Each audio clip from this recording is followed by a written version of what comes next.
Outside Perth, Steve Grahame's journey is just underway. He's due to deliver 40 tonnes of housing frames to Alice Springs in just a couple of days' time.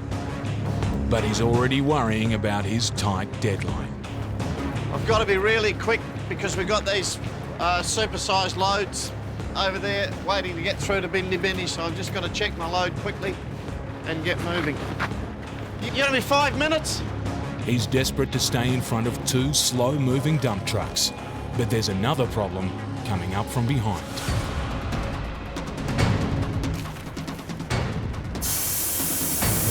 Two more massive wide loads have passed him, and before Steve can pull out, the dump trucks also hit the road. Ah, for f***'s sake. In this business, losing time means losing money. Steve needs to get by the rolling roadblocks. Just got to focus on what's going on here. I'm in the hands now of a traffic warden up there. He's in luck. The monster trucks pull over to let traffic by. Dealing with all these wide loads is putting me way back. It's half a day. That's what it's costing me. Steve needs to put distance between him and the wide loads before his next stop, to pick up a third trailer. If he doesn't, he'll be back to square one. He must get back on the road as quickly as he can. I can't muck around. I've got to just keep attacking all of the time. Now we're a 53.5 metre triple. But as Steve's getting ready to go, the wide boys are back.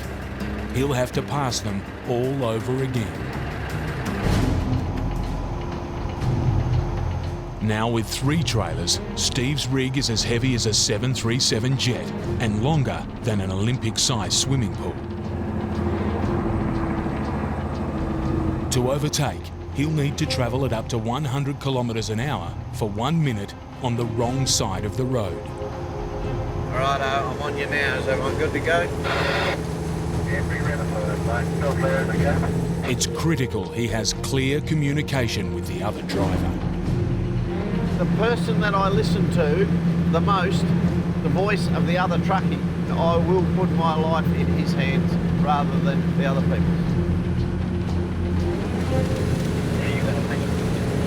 Thanks, mate. One down, one to go. Are you calling the triple between the tyres and the machine? There's a problem. Too much radio chatter. Steve can't hear the driver. I'm getting a bit of chatter coming over the top from other supersized loads around. He must wait until he knows he's talking to the right truck. It's a life or death decision. Righto, mate, I'm into it. There's barely enough room for 2 cars. Steve needs to hold his nerve and stay on the road.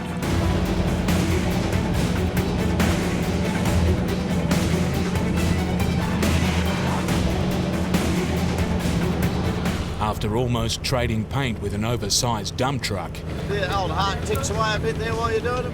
Steve has reached the Great Central Road. The biggest hazard are corrugations, regular bumps in the road caused by traffic. They may look smooth from a distance, but get up close and they're a real truck killer. Do you hate them? Yes.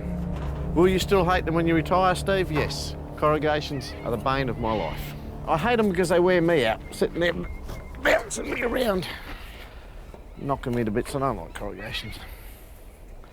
And they knock the freight around and they make me go slower, and I've got to stop and fix things all the time. I haven't got a lot of good to say about corrugations. Righto, we'll go. To protect his truck and the freight, Steve needs to reduce the impact.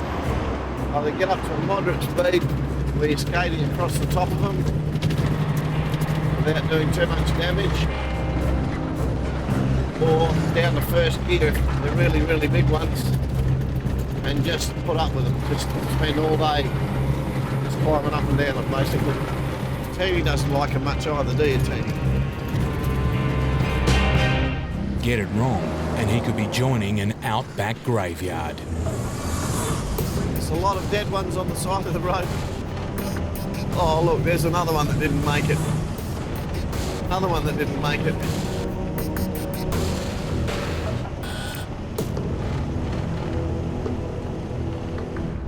But after being hammered by millions of corrugations, several of his 62 tyres are leaking and need to be pumped up. And he's got another problem. Strong winds combined with 40 tonnes of high-sided freight means Steve's been burning more diesel than usual.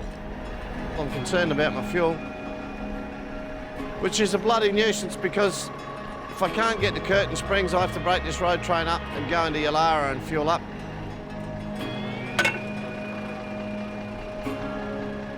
There's not much bloody fuel in there. It's only just enough to get me into 35 k's will do it. To make matters worse, his tyres aren't inflating. There's something wrong with the truck's air pressure system. The fault's in a valve that controls the cab suspension. Ah, for f***'s sake. After 3 hard days, it's the last straw. I'm pissed off because I had to grovel under there twice in the dark last night. That's why I'm pumping my tyres up the light, because the ride height valve's not working properly and it's dumping all the air, and it's taking me a long time to pump up my tyres because the air's going out of that new valve and I can't reach under here and adjust the bloody thing. As I should be able to shift that ride and make the f***ing cab go up at the ride level and shut the air off, but it's not. It's dumping out to atmosphere underneath the truck instead of going into my tyres. And it's annoying me. And once again, it's time bleeding away from me. I should be 40 kilometres down the road now and fueled up, and I'm wasting time here doing this. The fault's affecting nearly every part of his truck. Air brakes, air gear shift, air assisted, lots of things. Nothing happens. Without air, we don't move. Steve has finally got enough air in his tyres and is limping into town. He needs fuel fast. It's nearly on empty. And his engine is starting to protest.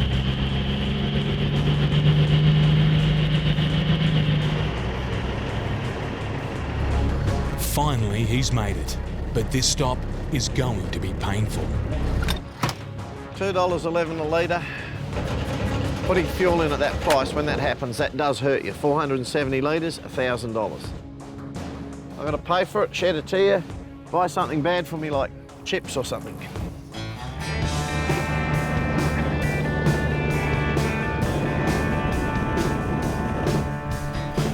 It's time for Steve to pull over for the night and get some much-needed rest.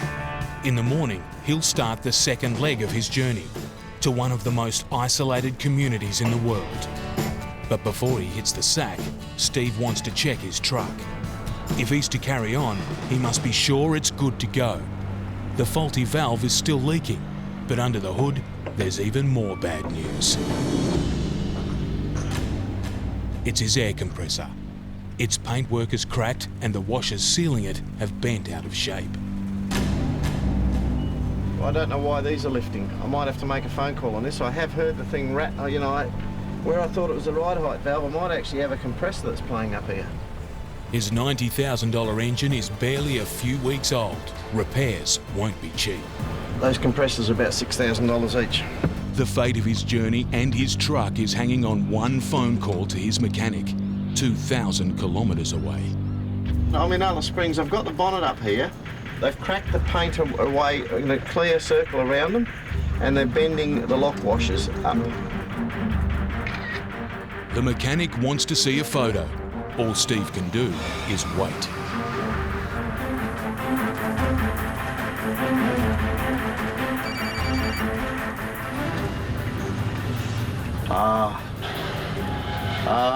Yeah, and it's been vibrating and working and it's cracked the paint. All right, nothing to panic about. Okay, no worries. After all the dramas, it turns out the problem is down to a simple coat of paint. He saw that there was a bit of paint missing on top of the compressor, so he gave it just a brush of paint over, and that new paint, with the expansion and contraction of the compressor working, is probably all that's cracked off. My mind has been put at rest for the minute. Steve's racing the setting sun. You can only travel daylight oversized. That's why I've been pushing. Got about 600 kilometres of dirt from here up to Karatha. Hope to get there just before dark tomorrow night. But this is just the start of his journey. He and his long-suffering truck face one of the toughest, meanest dirt roads in the country. It's just hard work, it's good smashing the crap out of the gear. But today, it's not scorching heat that's Steve's problem. When I woke up this morning, it was raining. I had a bad feeling about this road. The rain's been coming down all morning. It doesn't take much to top up these water holes. This ground's already soft. It's left the road littered with bogs and potholes.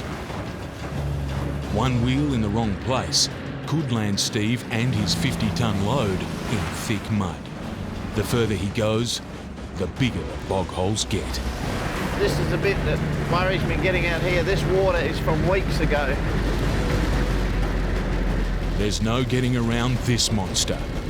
All Steve can do is push straight through the heart of the bog.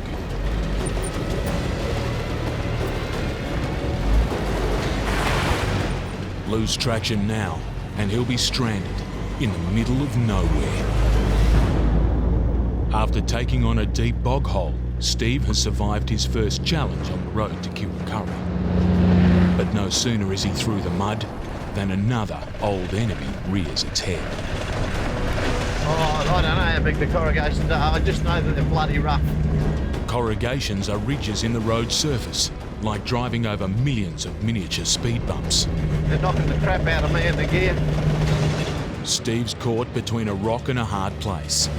A building crew is depending on him to reach them before their supplies run out. Push too hard and he could shake his freight to pieces. Every few kilometres, he has to stop and tighten the load. They don't pay me for dropping the freight out the back, they only pay me for delivering the freight. So I want to keep it on my truck.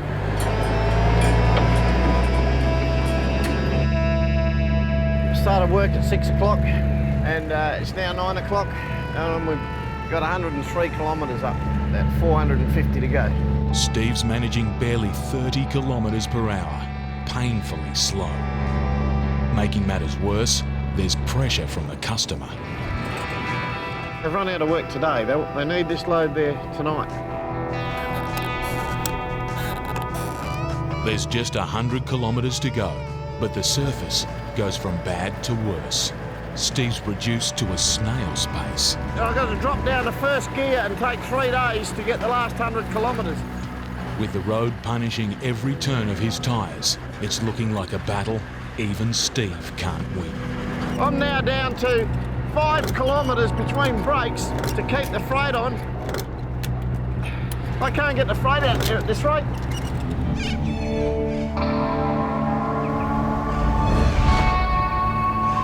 After a day and a half of bone-shaking dirt track, Steve limps into Kalumburu. It's all about getting it here, isn't it? If you don't get it here, you don't make a living. Despite the battering, he's on time and the freight has survived the journey. But his work isn't done yet.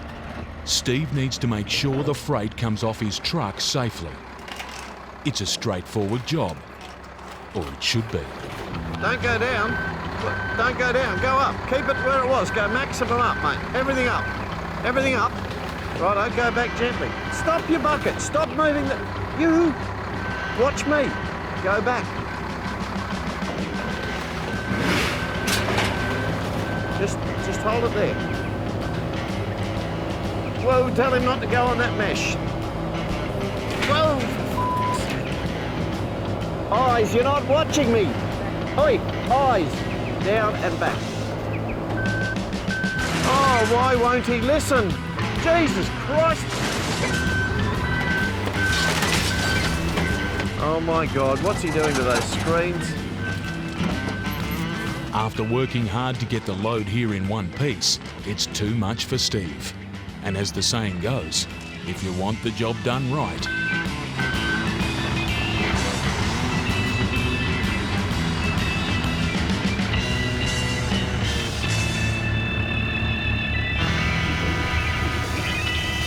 My mind's on millions of things right now, trying to get ready for the trip. in Perth, trucking veteran Steve Graham's rushing to put a road train together. It's not like you're driving one truck, you're driving 3. Because there's 3 pieces to it, so there's things to do constantly. He's just accepted an urgent job, taking a power station worth $500,000 to a remote Aboriginal community in the tropical north. It's desperately needed to upgrade the town's electricity supply, vital infrastructure for a community way off the grid. The whole community is sweating on how I go delivering this thing. It's an epic 3,000-kilometre slog, reuniting Steve with an old enemy, the Tanami track. Making matters worse, the wet season could start any day now. My phone could ring and they say, guess what, we've had rain on the Tanami, the road's going to be closed, you can't leave. Once the wet arrives, dirt roads will become impassable. Can't help thinking, Tanami Road, here we come. I'm going to take this trailer away first and go to Balgo. That's my plan. But I best check the weather first, because with my luck, I'll head off to Balgo and find out it's raining before I even get out the gate. Monday, 80%, Tuesday, 90%, Wednesday, 70%. When I see a forecast that says it's 80% rain for the next 3 days, I feel sick. The pressure is on. Steve needs to get loaded and leave. The first part of his load is a fragile electrical switch room. You can imagine the panic if I delivered it and it was broken. Upside down. Oh, don't say it. Yeah. To get it on and off his truck, Steve's hired a side lifter trailer. Last time I had one of these, we had a little breakdown right at the start, and then I had a major breakdown on the trip, and that was big drama. So we hope we don't have that this time. The side lifter might be behaving itself, but the load isn't. Its balance is way out. I might be having an issue with this because it's tilted that way. Maybe a forklift underneath, just to steady it and take it back so we can get that little bit of lift to get on this container pin. Get this wrong, and the fragile components inside could cop a devastating knock. It's always nerve-wracking. There's a lot of money inside that thing. Take the weight. That's it. Beautiful. This is on. I'm going down the road. He's locked and loaded. But first, he needs to pick up more freight in the town of Karatha. Now, can I get in there with a triple road train? No. No, so I'll have to break up here. Righto, mate, thank you. I've got to split this road train up to get access into the yard. The yard is too small to get a triple in. He's already late. And splitting up his road train cost Steve another hour. And now he's wondering if it was a waste of time. Oh, I've got a very strong feeling they would have loaded me through the gate with a triple and I would have turned around here. I'll go and find out what's going on. Looks like big open spaces to me, but... Where's your trailer? Just out there, just for interest's sake, would you have loaded me if I had to come in here with a triple? Yeah, you suppose, yeah, you could have come over with a triple load. I've just broken up your road train for nothing. That's why I'm late. You get really, truly frustrated about stuff like that. After one knockback, Steve wants to load quickly. Give us about another 6 inches to the front, will you, mate? Looking good. Going on the back, one of 2 massive generators to supply a community with electricity. By the time Steve puts his road train back together, he's lost over 2 hours. It's frustrating. It could have been done in half an hour if I had known I could have swung past to the triple. So I'm going to get going now and I'm going to pick up my next generator in Port Hedland and I'll be loaded then.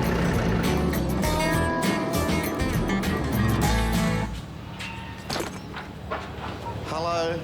Now, will you load me out the front there? Yep, I'll let the front end know. Excellent. This time he's in luck. He can keep his trailers joined up. It's not like the fiasco this morning where I actually broke the road train up. I'm coming here with a triple and loading. But only once the crane arrives to load.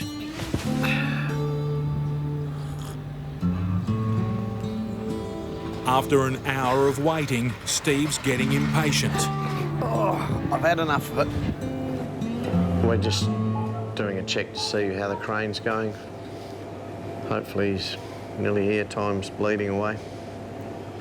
Shouldn't be too long. All right. Finally, the crane turns up.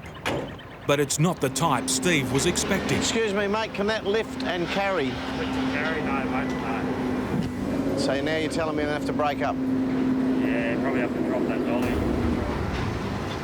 Righto, mate. After wasting hours, it's the final straw. Now it's not a goddamn lift and carry crane. I've got to break up my road train. I could scream. I can't believe this shit. Mistakes and delays have cost Steve half a day.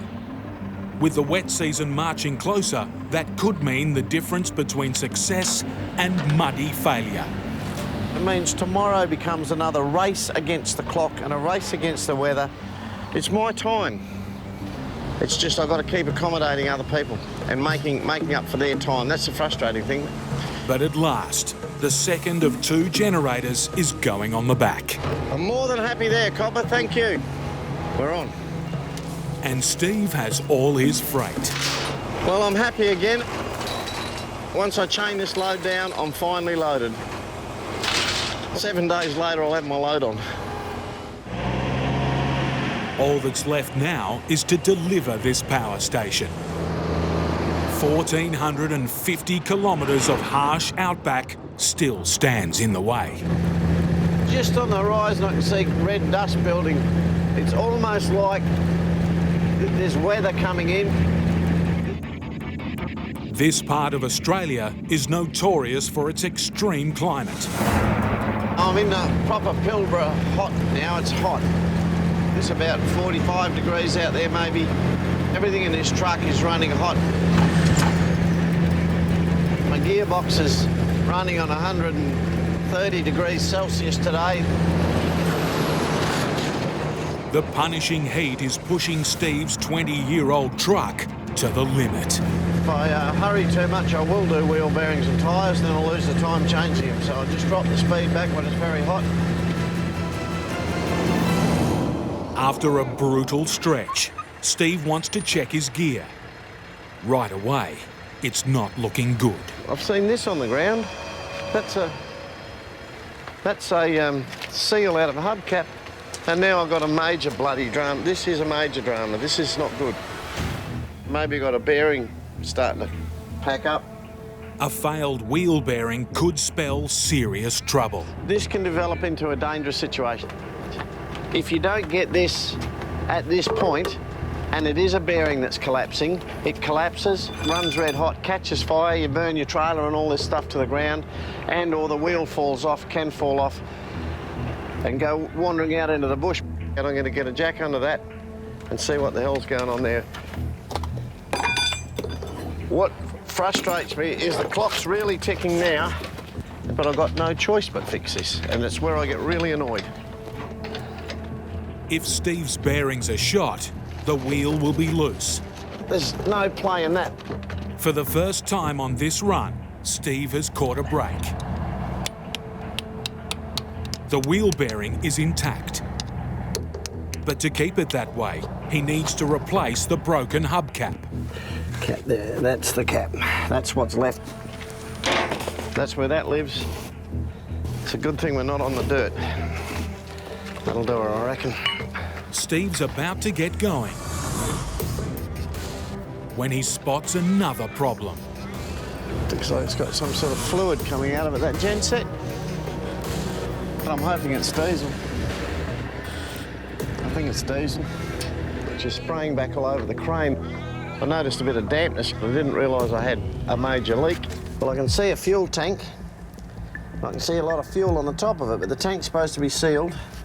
I would like the customer to be happy with this thing before I take it out there.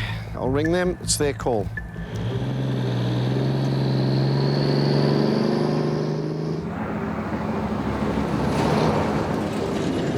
I want my client to meet me up here at the roadhouse and assess their equipment at this point in time. I want them to be happy in their mind to send me out there with these units. There's no sense in turning up with it with a genset that doesn't work. That's not the plan.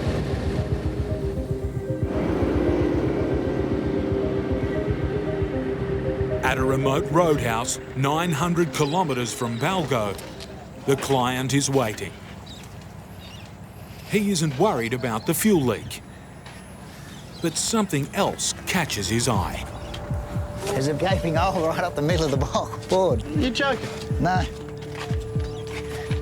You probably wouldn't see it when it's sitting on the ground. I never noticed. I didn't realise. I saw the surface it was sitting on. I thought that was the bloody floor. I'm sure we're getting sucking dirt all the way. You come and have a look at this. I don't know if I want to have a look. Steve has driven over 2,000 kilometres with a missing floor. See, you never would have picked it that was no floor when I loaded the thing. I mean, I'm walking around on it thinking, oh, that's good, that's smart, you know, like... The switchboard is undamaged, but it won't stay that way if it remains open to the elements. All the dust off the road train's just going to billow up in here and just fill this whole thing up with dust. Bug up all these switches. Something. You wouldn't think they'd let a board go like this if you get that sort of... The switch room needs a floor if it's to survive the Tanami. What's the best way here? Plastic, you reckon? A couple of sheets of timber would do it. This is a few hours, isn't it? Oh, shit, yeah. It's time Steve doesn't have. This has cost us today. I can't take this unit out there with a great open floor space. That switchboard won't be worth sixpence when it gets out there. The repairs mean a detour to the client's yard, a 60-kilometre round trip, and an anxious wait watching the clock and the sky. Well, that's a drastic change of plan. Instead of heading east towards the Tanami, I'm now heading west into Broome. If I miss getting on that road by one day, that's the massive, massive consequences. We'll just sneak in through this mob's yard, going in the back way. How long do you reckon this repair will take? 5 o'clock tonight. With hundreds of kilometres of punishing dirt to plough through, the patch job on the floor has to be done properly. But as time marches on, Steve's window is closing. That's the stuff I'm worried about, and I can hear it crashing and banging. And when I leave here, that's where I'm going. Straight back out there into that. The finishing touches are made. I reckon that's bloody good. Finally, Steve's all set. A last look at the weather map, and it's looking bleak. There's a big storm there. I just hope it doesn't go across the Tanami. Out on the open road, the ground is already saturated. There's a lot of water on the side of the road through here. If that's happened on the Tanami, it'll shut it. Without a doubt. Simple as that. And ahead, the signs are even more threatening. It does make me a little bit nervous looking out the window and seeing those clouds now. He's travelled nearly 3,000 kilometres to get here. Now, Steve's fate lies in the hands of the weather gods. I think that's rain over the Tanami where I've got to go. That's it now. That's serious. Some of that rain's serious. I've got to get to the turn-off before that storm, or it's all over. There's the turn-off there. Now, what does that sign say?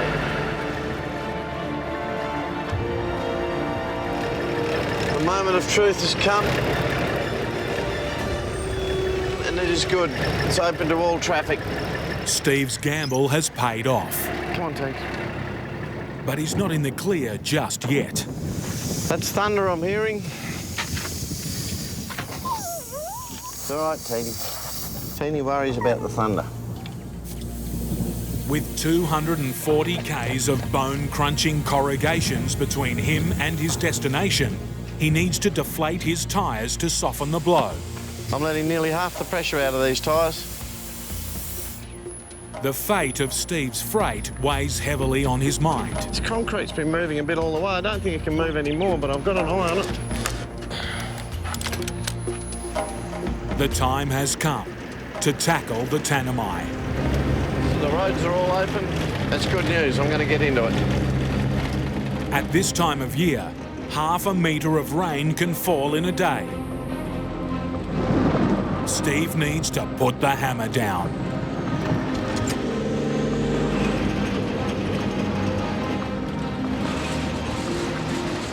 But only a few k's down the road, Steve's luck could be running out. It's been a big gamble the whole trip. If it rains too much down here, I'll stop till it dries out. It might take weeks. It's taken me weeks before. And it's not only ahead that he needs to worry about. I'm about 5 kilometres into this road and it looks like I've got a drama back there with that concrete. This could be a nightmare. With the wet season imminent, there are no other truckers out here. Steve's alone.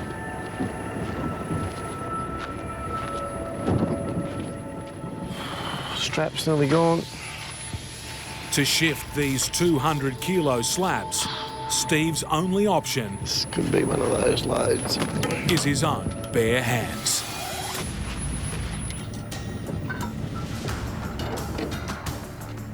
With the temperature in the 40s and humidity at over 90%, it's sapping every last drop of Steve's energy and patience. Fuck's sake. It's the business. No good sucking about it. Just deal with it. With the road set to get even rougher, the concrete needs to be rock solid. And now, he's racing fading light.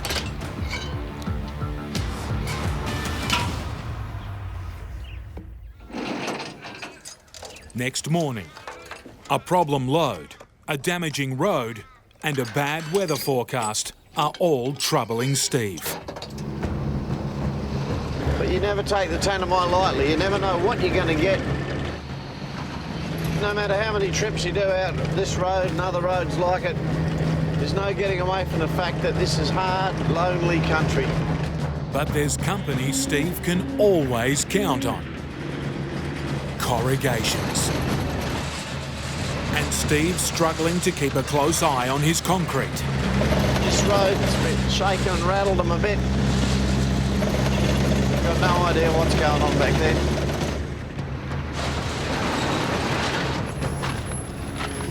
And that's still nice and tight. That's good to see. The slabs are holding fast. But now Steve spotted something else. Shit. That's a problem. The diesel generator has sprung a leak. Whatever Johnny thought he plugged up in there yesterday, I don't think it's plugged up today. Damaged goods damages Steve's reputation. That is a mess. It's a blow so close to the finish line. Got 30 k's to go in there. I'm inclined to not even open that cabinet door. I'm going to go to Balgo with it and sort it out there.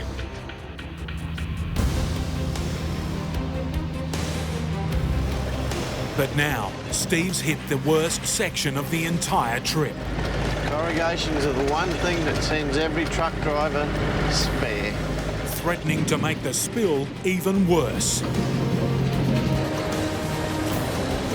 All I can do is walk this load in.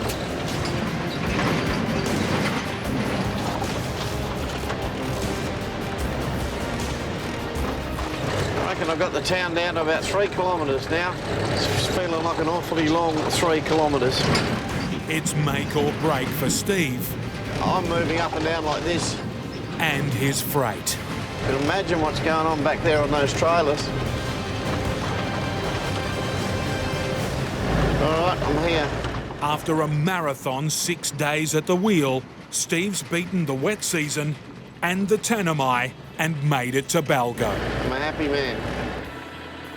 But the job's not done until his freight is safely unloaded. Steve's hauled a side-lifting crane, thousands of kilometres especially for the job. But it's not working. Something's not right. The chain connecting the container to the crane has jammed. This time, help is at hand. That chain there, mate. I'll just take a bit of pressure off it. He tries again to lift the container to free the chain, but it won't budge. Right, shut the crane out. I'm locked out now. Everything's shut out. And now the crane engine has jammed completely. 100% loading. Warning. Rear crane. Out here, a problem like this could cost Steve days and big dollars. Ah, yeah. He's running out of options. So either a fuse, or I've got to turn the isolator on and off, and that resets it. We'll just check these fuses first. But you think you've got to get the weight off here first, wouldn't you? Well, you'd reckon it would, but it won't. When all else fails, turn it off. I think there's a reset button here. And on.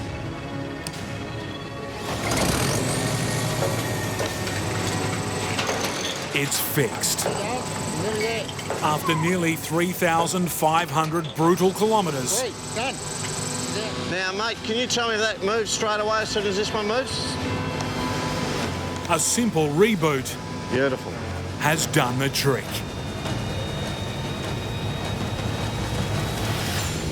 It's been a marathon run, but this Outback legend has done it yet again. There's a big hole, gaping hole right up the middle of the board. You joking? Dodging endless disasters. They've got some damage done to them already. To deliver a much-needed power station. I want to have a look in here and see if I can see what the diesel lean leak is. Might just be diesel venting out. I don't think there's anything to concern about. There's no major. Obvious hemorrhages. That's beautiful, mate. Thank you. No worries, copper. I'm glad you got it. But there's one last check. You're going to grab a spanner, look in that container. This is when it'll go quiet. Before Steve Grahame can call job done. Phew, that's a relief. The switch room's in mint condition. It's always a damn good feeling that it gets in and you open the door and there's a nice new switch room sitting there. Steve can start the long road home. And life for the remote community of Balgo can go on. Steve's about to come face to face with the trip that almost broke him just a year ago. What should have been a 5-day drive turned into a 40-day nightmare. Some trailers caught in the sandbar.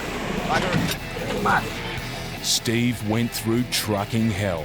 Once again, he's headed for the tiny remote settlement of Kalumburu in the northwest of Australia. Steve has just 5 days to deliver $3 million worth of power generating equipment. It's a vital load that will transform community life. This is delicate and it means a great deal to the people at the end of Kalumburu. If something's broken, it's more than 700 k's to get parts. The freight's already been packed and loaded for Steve. It's critical it's done right. It has to survive the massive journey, 500 kilometres of which is on brutal dirt roads. The Outback can be a dangerous place, so Teeny the dog will ride up front with Steve. Good girl. Good girl. He's also brought some two-legged help to share the load, his old mate, Steve Reed. With such a delicate load on board, no one's taking any chances. The owners of this freight will meet me 300 kilometres out of Kalumburu and check the freight to see if there's any damage to it at that point of time. That's how serious they are, they're concerned about it. Steve faces another epic trip. Expensive freight, a tight deadline, and one of the toughest roads in the country. Because of the remoteness of the country, there is going to be some problems. I don't know what they'll be, but 500 kilometres of corrugations will break something. We've got very expensive motors and generating systems, and it's no good to anyone getting out there damaged. And out here, even the sealed roads are rough. We'll be some hours letting our tyres down and just making sure that everything's right. I mean, I've dropped back to 80 kilometres an hour here. In some ways, you know, my fingers are crossed that we're not doing damage to the freight here on this stuff. He's got no choice but to back off and nurse his truck to the next fuel stop.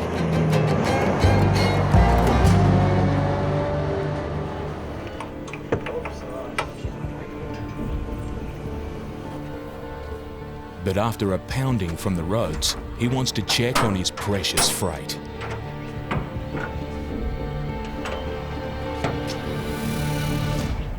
Shit, I don't like that. After all his hard work, it's the last thing Steve wants to see. These things were obviously set up on this platform, and this platform's collapsed. And, you know, that's not good. That's not good at all, and I don't want to go any further with it. The worst damage is on 2 thermal mufflers. Each is worth $4,000. This is a mess. And they've taken a beating. Oh, there's some weight in there, man. Lovely. I'm glad I looked in here when I did. Because they just... Oh, I just hate to imagine if they had been rolling around in there for any longer. We would have delivered a container full of nuts and bolts. He may not have packed the load, but it's still Steve's name and Steve's business on the line. Geez, I should have looked in these things there. I should have opened the doors. I should have made them open the doors. After losing valuable time, Steve is on the road again. The damaged equipment is back on board. Up ahead is one of the toughest dirt roads in the country. With heavy rain, it can become a bog. We don't want to be slipping and sliding in mud holes. The rain that's forecast is probably only for a day or two. If there's a good shower out there or a good storm, it can play hell with my plans, and I don't want it. The Gibb River Road is a brutal stretch of track. It's just about the last place you'd want to take a 50-ton road train carrying $3 million worth of fragile equipment. Just a few kilometres in, Steve meets the first obstacle in his path. A river crossing. The water level is low, but it could still be hiding plenty of surprises. Potholes, rocks and sandbars can bring even the most powerful road train to a halt. Steve has to tiptoe his way across. Steve has made it to a rendezvous with the owners of his freight. If the damage to the mufflers wasn't enough, there's more bad news. The engine mounts that have actually compacted and crushed. It's simply the material it was made out of. I mean, I'm not an engineer, probably needed to be a bit stronger. You know, I hate being associated with any sort of a delivery that doesn't give the customer what he's... They buy new stuff, we cart it out there, it should be new when they get it. They still have 300 kilometres to go, and the delays have cost them precious time. With pressures mounting, another of Steve's old enemies rears its head. Corrugations. They up the wear and tear on everything. I mean, everything's sitting there getting vibrated away. His load is taking an even greater hammer. All we can do is basically walk the load in like this.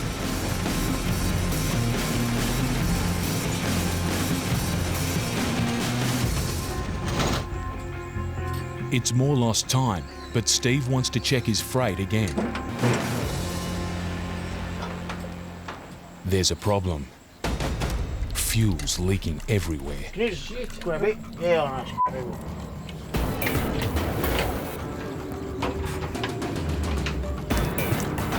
It's a dangerous situation. You really don't want all that splashing around in there, do you? The boys must stop the leak and pump out the fuel fast. The deepest point will be in that corner. She's away. No, you only got 3.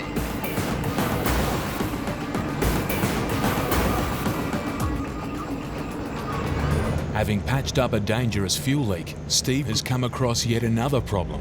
That doesn't look good from here. I don't like the angle of that thing. His convoy is blocked by a truck whose trailer is too low for the slope into a creek. Luckily, there's a couple of veteran Outback truckers willing to lend a hand. The quickest and easiest way to do this? Under the air valve. No, crawl under it.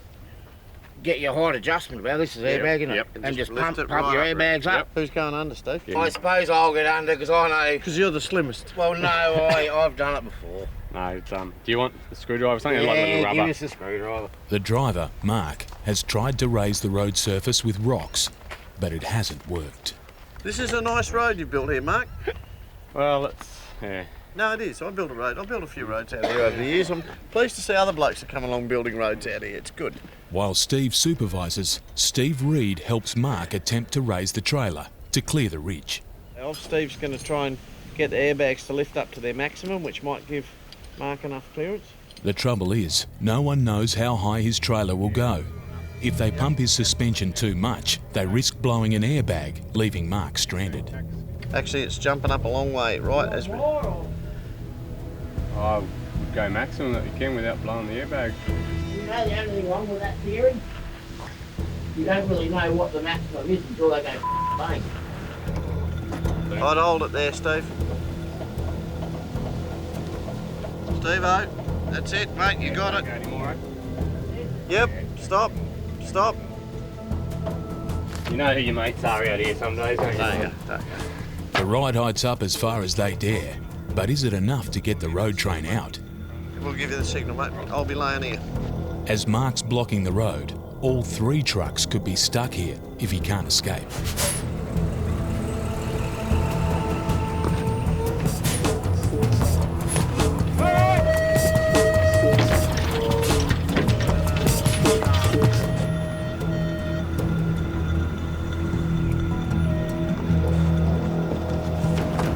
Job done.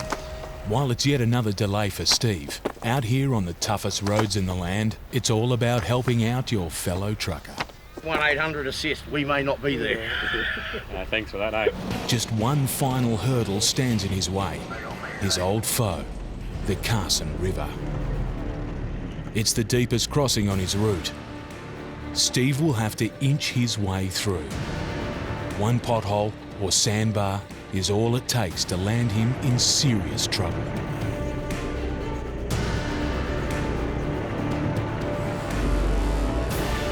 He's through the river, but the road has another trick up its sleeve.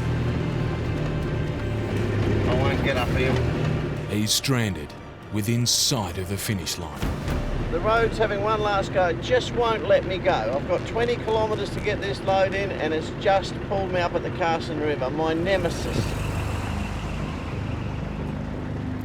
To get out, Steve hooks the 2 trucks together. It'll create an 1,100 horsepower monster. One will push Steve up the bank and he'll then tow his mate behind. 4 trailers, 70 metres long, 100 tonnes and 100 wheels. It's a big road train. Steve will need every ounce of horsepower he can get.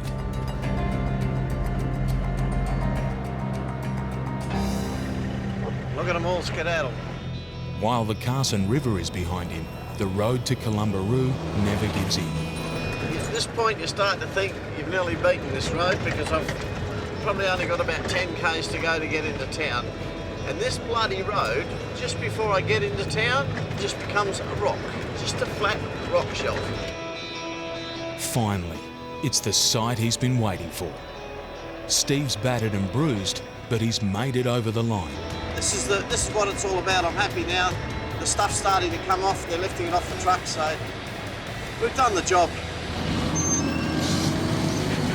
Bella and Steve have a big journey lined up.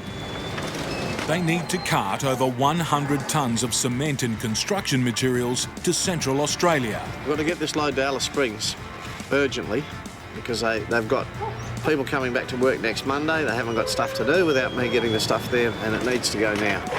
But conditions up ahead have Steve worried. This Docker River Road, it's closed indefinitely, and I can see why. I don't know when this is going to open. There is no road. It's been washed away. So the only option is to go across the bottom or right around the top, and across the bottom is the cheapest option for my customers, and it's the least rained on option. For Steve, that means swapping the solitude of the Great Central Road. That's where I'm used to being, out there by myself, wandering along doing my own thing. for the crowds of Highway 1. I don't want to be down on the Nullarbor mixed up with everyone. It's right out of my comfort zone. I'm hating this. It's over 1,000 kilometres further than his usual run, on a different road with different rules. I can't tow a 53-metre road train across the Nullarbor. It's got to be dropped back to 36.5. On Highway 1, trucks can only tow 2 trailers. So I've got to hire a contractor to tow my third trailer across there. 1/3 of the job is depending on this driver. And he's gone missing. He's not returning my calls this morning. Has the bloke pulled out of the job? You know, I don't know. It's a bad start to a tough journey. Just a bloody nuisance at the least, and at the worst, it's a nightmare.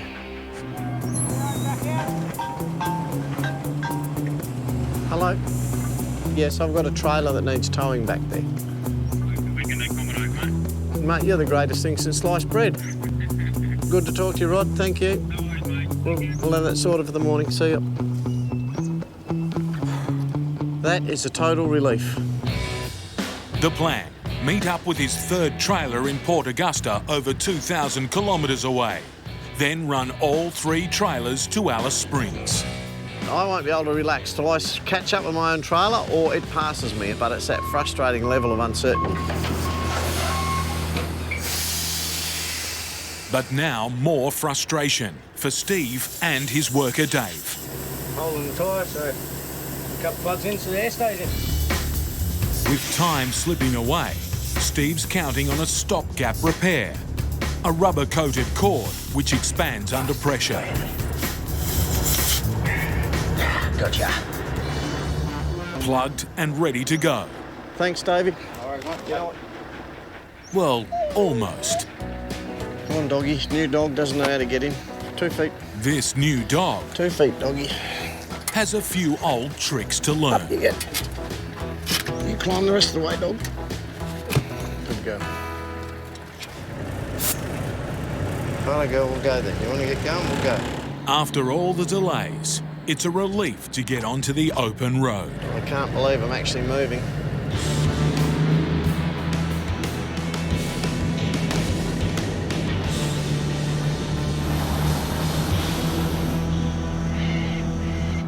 But only 2 hours in, Steve spots trouble. Better pull up and have a look. I reckon I've got smoke coming off the tyre back there.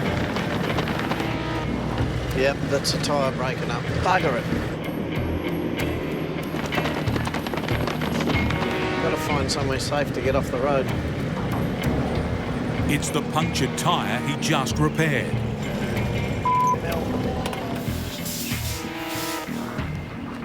But no amount of rubber plugs will fix this. I think at my age I know better than to leave home with a mongrel tyre on the thing. He's blown $300 on a blown tyre, forcing him to change what's left in the dark.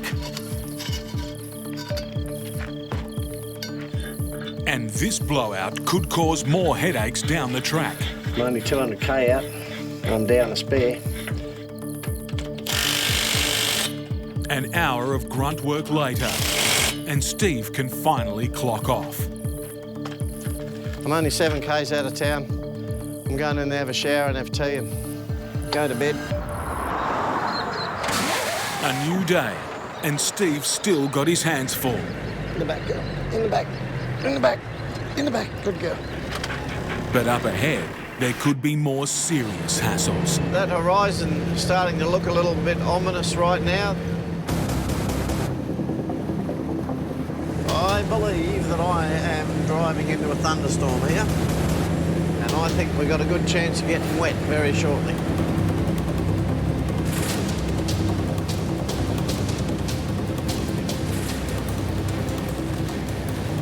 Now that's rain, boy.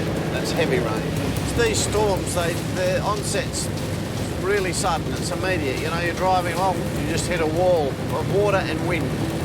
As the rain backs off, another hazard puts Steve on high alert. Water on the side of the road is drawing dozens of thirsty kangaroos. Don't run back, you idiot.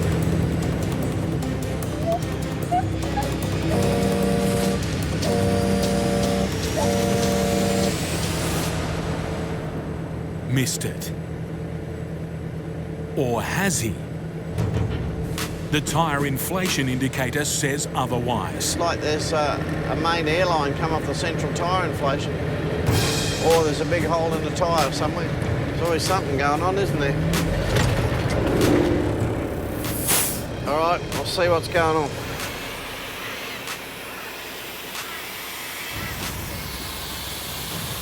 Might have been a kangaroo, might have been something on the road. You can see where something's hit the tyre.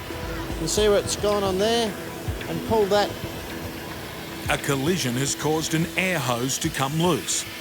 I'll just clamp that hose. Probably a kangaroo, one of those poor little kangaroos. That'll pump itself up now. Steve's avoided chewing up another tyre. But behind his back, there's been more chewing going on. This dog has just eaten $187 worth of hat. I'm not impressed. I've got to buy another hat in Alice Springs now.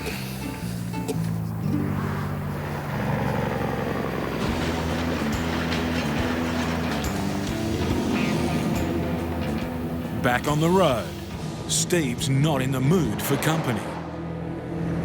Erratic drivers are frustrating. They're going slower than you, that's why you catch up to them. But then when you catch up to them, they want to go faster than you. They are very, very, very frustrating. There's only one thing to do with a bloke like this, and that's pass him. I don't think he realised this old girl's got a bit in it when I want to give it to her. At least on the inland road, when you get tourists, there's that much dust and stuff around, they get the heck out of your way when they see you coming.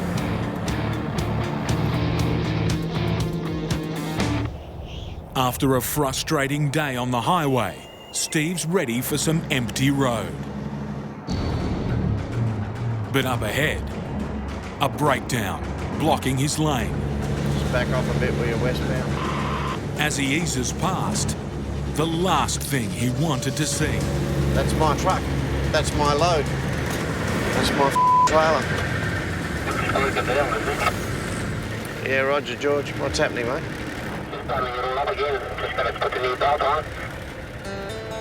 This time, Steve and his contract driver George are in luck.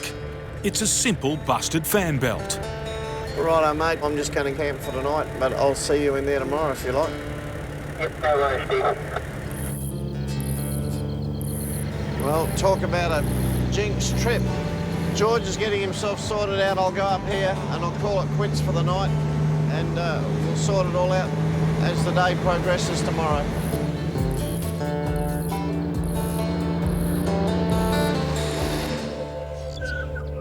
Here, dog. Come on. Next day, and Steve's run of bad luck is back. In the shape of new dog, Bella. You know, what can I say? The dog got to my hat. The dog's eaten both the bands off my hat, the inside and outside. I love this dog. But right now, a chewed hat is the least of his worries. George has arrived to give Steve his third trailer. How did you go? And some more bad news. Last night I got into some dramas. What happened? I'll show you. Reversing after a wrong turn, George jackknifed Steve's trailer. He's bent the drawbar. Shit, is this airline safe? And crushed a crucial air hose. Look at this, see it swelling out? That might have got pinched. Been around, you know. Yep. Steve's jinxed run seems set to continue. But that's the main air supply that was crimped in there. And if that airline blows, all the brakes back there get locked on and everything locks up and jackknifes. I've got to shorten this. And Fixing the crimped air hose is simple enough. it's just another job I don't really want to be doing. The bent drawbar is a much bigger problem. I just hope the thing tows right. You get a line on it from back there, you see the major bend in it. I just hope it doesn't tear the tyres to pieces on all the rest of the trailers. I'm bloody unhappy about that dolly drawbar, but you know, the stuff happens. The man's going to get it fixed, so we'll just run with that. But finally, Steve can get off Highway 1 and start heading into the true outback. it is a nice feeling to be pointing north. I sort of feel a bit relieved now. I'm back in my country a bit, plenty of space around me. I've got a triple behind me, plenty of outback to look at. This is where I need to be. I'm back in my comfort zone. Damage and destruction has followed Steve closely since leaving Perth 5 days ago. So far, he's fixed his way out of it. But now, the bent drawbar is becoming a problem. Unfortunately, those trailers aren't towing straight. The trailers are hanging out this side over the white line, and I can't see them in the mirror on that side. And that's that bend in that drawbar. Steve will have to stay as far left as possible and hope the road stays empty. Steve has made it to Alice Springs.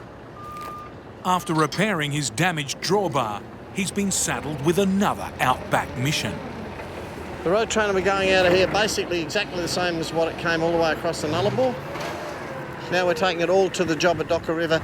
If the road's open, if the rain holds off, if I don't have to fly home to sort out a bushfire, if.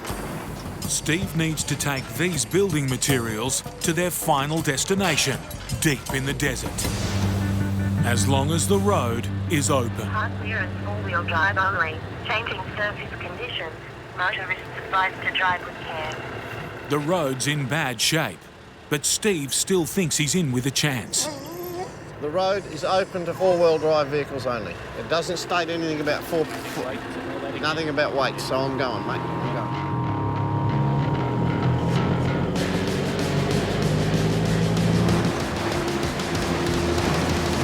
The road report says four-wheel drive high clearance vehicles only. And when I press that lever there, this truck is four-wheel drive. So I'm going to go down to the top of that road, press that lever there, and go out on that road.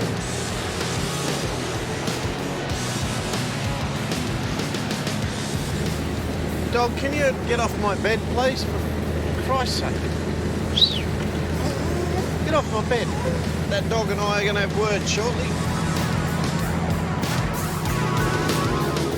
As Steve gets closer to the start of the dirt, good news on the road signs. Well, there you go. Now that puts a smile on my dial. But the signs above tell a different story.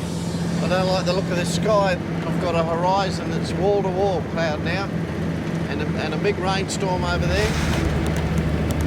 I just hope I can get on that road before any serious rain hits it, because I know that they will pull those restrictions as soon as it gets wet now. Like, this starts to get really nerve-wracking in this business when you get like this. I don't like it at all. Not at all. As the dirt begins, so too do the first drops of rain. This is scary. This sky is foul. There's huge dark clouds there. I don't mind telling you, this is my worst. This is how I didn't want it to be. Getting down and starting this road with a big heap of rain chasing me down it.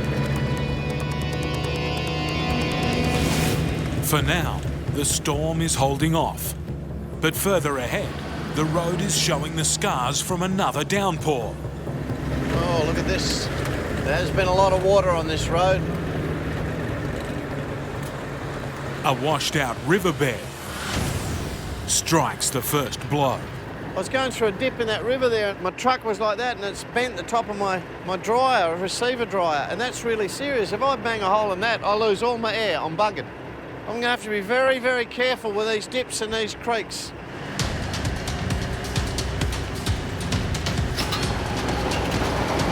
That looks like another triangle on the road, so I better back off. As a matter of fact, it doesn't look like it's much fun at all. There's no margin for error on this one.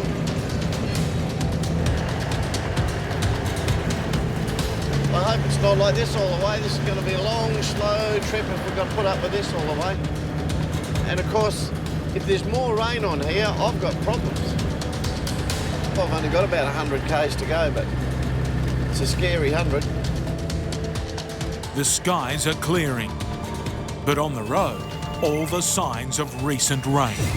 Now this river looks like it could have issues. So I need to get myself right down in a low gear, and I will engage my cross locks. Cross locks give equal power to all 4 drive tyres at the same time. Essential in conditions like these. I'm wary of that big, it looks like a big deep hole over the other side.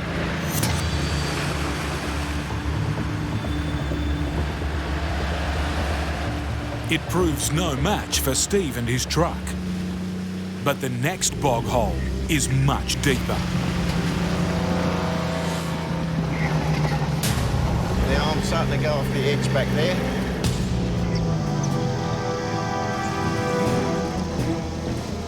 Come on, truck, come on. Got a massive pile up of dirt back there under my...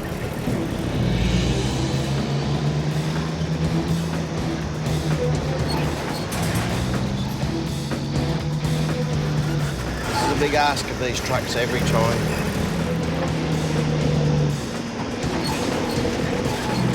My big worry is when that drops down in the hole that it doesn't fall over.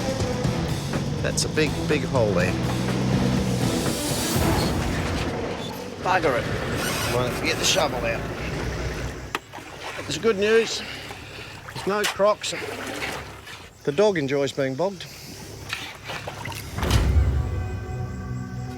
Out here, it's up to Steve alone to find a way out.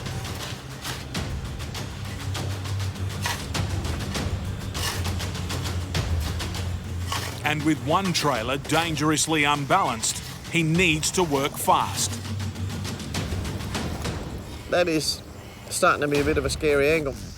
That's my concern, that this trailer doesn't fall in there and fall over.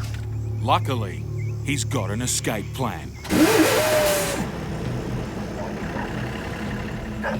I'll let a bit more air out of these tyres.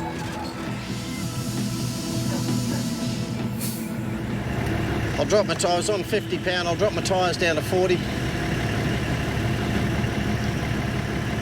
Let it build up plenty of air, release all the brakes, and give it a little go. Deflating the tyres puts more tread in contact with the ground, increasing traction.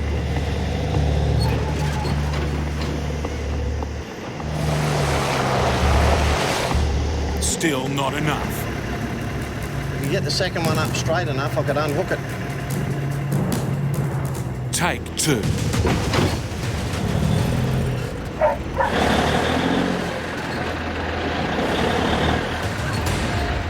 I'm going to rip the clutch out of this truck if I keep doing what I'm trying to do. All of what that engine's giving is going into the ground. Something will break.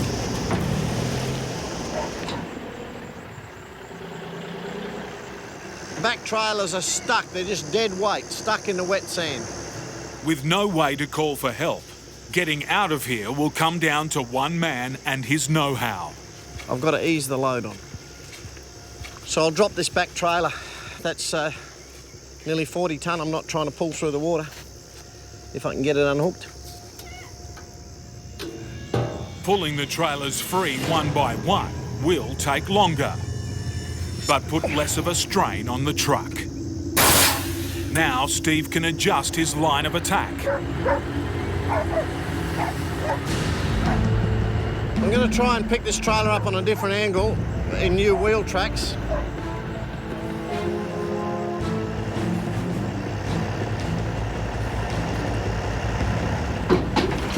But he's doing more harm than good. This trailer is sliding down, down, down into this hole. Time for a helping hand.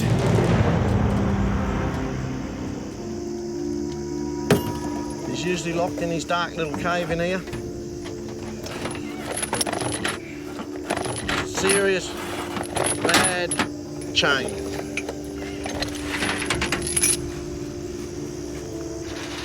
It's my last little go.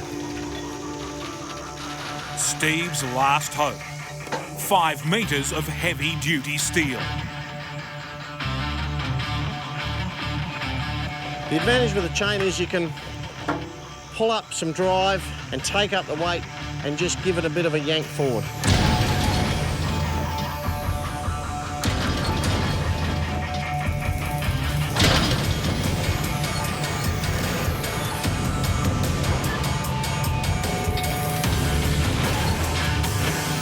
one down.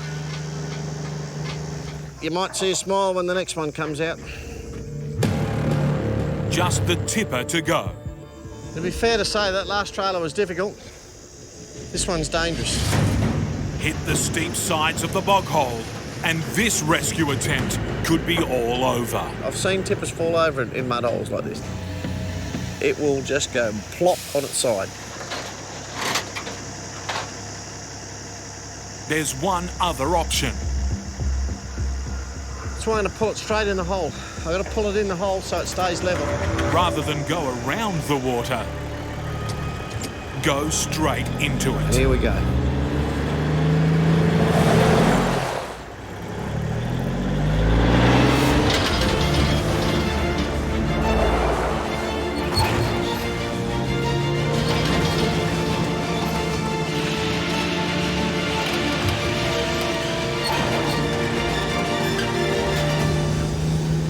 After 5 anxious hours, freedom. When you get out of a mess like that all by yourself, it's, you know, it's not without a sense of satisfaction.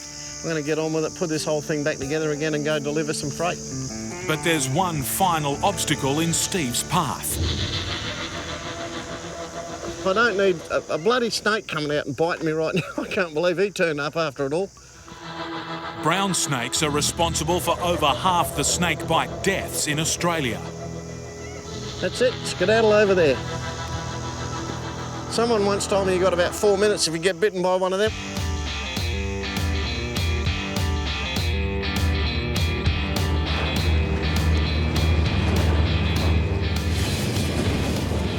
I'll be glad to see the end of this load. It's been a big job since I left Perth. We've got it here. Stocker River's just over there. It hasn't been without its little trials and tribulations. I'll give you the mail on that.